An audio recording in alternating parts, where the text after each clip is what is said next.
મિત્રો, આજે આપણે ટેકનિકલ સિરીઝમાં પાછા ફરીએ છીએ. ઘણા સમયથી આપણે સાઇટ રિલેટેડ બીજી બધી વાત કરતા હતા. હવે આજે થોડી ટેકનિકલ વાત કરીએ છીએ.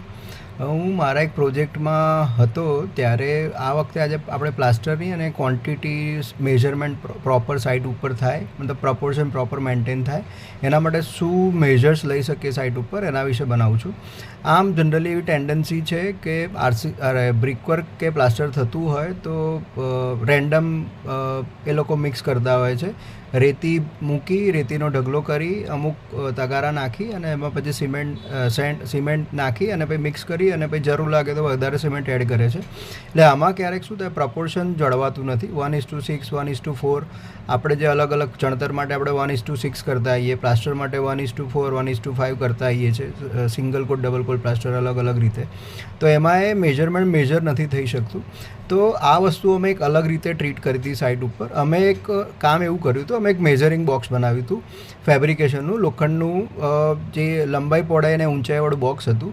અને એમાં જે રીતે સિમેન્ટની એક બેગનું વોલ્યુમ છે 0.0347 ક્યુબિક મીટર, એના પ્રપોર્શનમાં કરી અને 6 × 0.0347 કરીએ એટલે એ બોક્સનું મેઝરમેન્ટ આવે.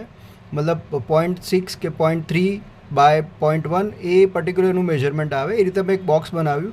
એટલે એ બોક્સ તમારે પૂરું ફિલ કરી દેવાનું સેન્ડથી.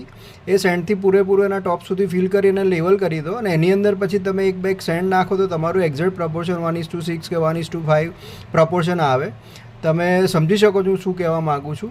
કે ધારો કે આપણી એક બેગનું વોલ્યુમ છે, દરેક કોઈ બી સિમેન્ટની બેગનું વોલ્યુમ છે 0.0347. હવે સમજો કે તમારે એક પ્રપોર્શન બનાવવું છે 1:5, તો 5 × 0.0347 એટલે અમુક ક્યુબિક મીટર આવ્યા. એ સાઇઝ પ્રમાણે તમે એક ધારો કે હાઇટ ફાઇનલ કરો છો કે 300 mmની હાઇટ રાખવી છે, 0.3 મીટરની હાઇટ રાખવી છે અને 0.6 મીટરની આપણે લેન્થ રાખવી છે.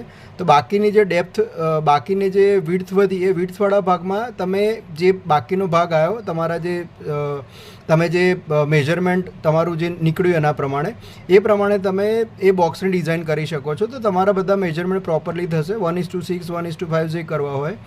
તમારે આ વિશે વધારે કોઈ નોલેજ લેવું હોય કે જાણવું હોય તો આ એક બેઝિક સારી વસ્તુ છે. તો હું તમને વધારે ડિટેલમાં સમજાવી શકીશ કે બોક્સની સાઇઝ શું રાખવી, એનાથી તમારા પ્રપોર્શન મેન્ટેન થઈ શકે. બ્રિકવર્ક ના હોય, પ્લાસ્ટર ના હોય કે બીજા કોઈ પણ પ્રપોર્શન તમે આ રીતે, અને તમારે લેબરને કે તમારા કોન્ટ્રાક્ટરને વધારે કહેવું ના પડે. ધારો કે એણે કોઈ ઢગલા કર્યા છે સાઇટ ઉપર, તમારે રેન્ડમ કોઈ વસ્તુ ચેક કરવી હોય તો તમે ડાયરેક્ટ ચેક કરી શકો છો. એ ઢગલા ઉપર તમારું બોક્સ મૂકી એને લેવલ કરી દો. લેવલથી વધારે જતું હોય તમે કહી શકો છો કે આટલી સેન્ડ વધારે છે કે આટલી ઓછી છે. Thank you.